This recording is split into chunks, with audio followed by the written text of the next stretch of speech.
ఇప్పుడు జనరల్గా మీరు ఒకటి హైపో ఎక్కువ చూస్తున్నామన్నారు, అంటే ఎన్ని రకాలు ఉంటాయి సార్ థైరాయిడ్లో యాక్చువల్గా? థైరాయిడ్లో మెయిన్గా hypothyroidism, hyper thyroidism, exactly opposite ఉంటాయి ఫీచర్స్. హైపో అంటేనేమో లేజీ పర్సనాలిటీ లాగా ఉంటుంది, టోటల్ సిస్టమ్స్ డల్ అవుతాయి. వెరాజ్ హైపర్ అంటే total systems over active, hyper active అవుతాయి, కంప్లీట్ కాంట్రాస్ట్ ఫీచర్స్ ఉంటాయి. ఫర్ ఎగ్జాంపుల్ హైపోథైరాయిడిజంలో కాన్స్టిపేషన్ చాలా కామన్, వాళ్ళలో వెరాజ్ మోషన్స్. హైపర్ థైరాయిడిజంలో డైరియా కామన్. సో దాంట్లో లేజినెస్ ఉంటుంది, దీంట్లో హైపర్ యాక్టివ్ ఉంటారు, దాంట్లో వెయిట్ గెయిన్ అవుతుంటారు, దీంట్లో వెయిట్ లాస్ అవుతుంటారు, కంప్లీట్ ఆపోజిట్ ఫీచర్స్ ఉంటాయి. ఇవి రెండు కాకుండా థైరాయిడ్ క్యాన్సర్స్ కూడా ఉంటాయి. థైరాయిడ్ క్యాన్సర్స్ అంత కామన్ ఏం కాదు, బట్ అలానే రేర్ కూడా కాదు. సో థైరాయిడ్ క్యాన్సర్స్ కూడా బ్యూటీ ఏంటంటే most of the times again that thyroid క్యాన్సర్స్లో కూడా చాలా వెరైటీస్ ఉంటాయి, బట్ కామన్గా పాపులరీ కార్సినోమా థైరాయిడ్ అంటాము. And most of the times ఇవి క్యూరబుల్ లా ఉంటాయి. Complete curable. జనరల్గా కంప్లీట్ క్యూరబుల్ ఉంటాయి. సర్జరీ తర్వాత రేడియో ఐడిన్ థెరపీ అని అంటారు. సో అవి తీసుకున్న తర్వాత జనరల్గా majority are curable. Thyroid cancers అయితే కనుక ఇది ఇంకోటి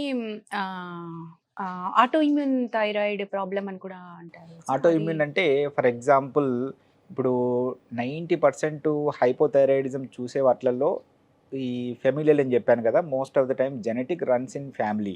ఈ ఆటో ఇమ్యూన్ థింగ్స్ అన్నీ కూడా జనరల్గా రన్స్ ఇన్ ఫ్యామిలీ. సో అందులో థైరాయిడ్ అనేది చాలా కామన్. అండ్ థైరాయిడ్ ఇన్సిడెన్స్ పెరగడము కంటే అవేర్నెస్ పెరిగి చెక్ చేసుకోవడం ఎక్కువైంది, అలా బయటపడుతున్నాయి. అంతేగాని ఇంతకుముందు లేదు ఇప్పుడే థైరాయిడ్ ప్రాబ్లమ్స్ వచ్చాయని కాదు. సో అవేర్నెస్ పెరిగి స్క్రీనింగ్ పెరిగి ఐడెంటిఫై చేస్తుంది. అంటే సార్ యాక్చువల్లీ పెరగడానికి నా డౌట్ ఏంటంటే, మామూలుగా స్ట్రెస్ అనేది డైరెక్ట్లీ ఆర్ ఇండైరెక్ట్లీ ఎక్కువ హార్మోనల్ డిస్టర్బెన్సెస్కి కారణమవుతుంది. ఈవెన్ డయాబెటీస్ కూడా స్ట్రెస్ అవును. ఎక్కువైతే డయాబెటీస్ అవును. లాంటివి అవును. పెరిగే అవకాశం ఉంది అంటాం. థైరాయిడ్ కూడా హార్మోన్ రిలేటెడ్ ఇష్యూ కదా, అంటే స్ట్రెస్ పెరగడం వల్ల జనరల్గానే జనాల్లో స్ట్రెస్ అనేది పెరుగుతుంది కాబట్టి థైరాయిడ్ ప్రాబ్లమ్స్ ఎక్కువ అవుతున్నాయి అని అనుకోవచ్చా? అది ఎట్లా రిలేట్ ఉంది, అవుతుంది? లింక్ ఉంది. So already if you are genetically predisposed, for example పేరెంట్స్కు గ్రాండ్ పేరెంట్స్కు థైరాయిడ్ ఉంది, సో జెనెటిక్గా you are at risk, chance ఉంది. Genetically if you are at risk ఎప్పుడు వస్తుంది? స్ట్రెస్ఫుల్ సిచ్యువేషన్స్ ఉన్నప్పుడు ట్రిగ్గర్ అవుతుంది. Like for example pregnancy itself is a stressful situations. So అందుకే స్క్రీనింగ్ చేసినప్పుడు జనరల్గా బయటపడుతుంటాయి. ఆల్రెడీ ఫ్యామిలీ హిస్టరీ ఉంది, అప్పటివరకు లేదనుకుంటారు, అండ్ ప్రెగ్నెన్సీలో నవ్వు it is a routine screening test, so దాంట్లో బయటపడుతుంటుంది.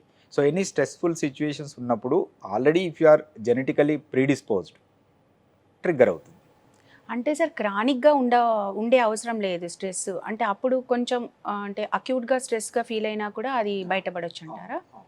ఎన్నో రోజుల నుంచి స్ట్రెస్ ఉండాల్సిన అవసరం లేదు రావడం. ఇప్పుడు మామూలుగా దీనికి డయాబెటీస్ లాంటి వాటికైతే కొంచెం క్రానిక్ స్ట్రెస్ కూడా ఉంటుంది కదా, దీనికి అట్లా కాదు. అలాగా ఎనీ స్ట్రెస్ఫుల్ కండిషన్ అప్పుడు అది ట్రిగ్గర్ అయ్యి ట్రిగ్గర్ అవ్వచ్చు. బయటపడొచ్చు అంటారు.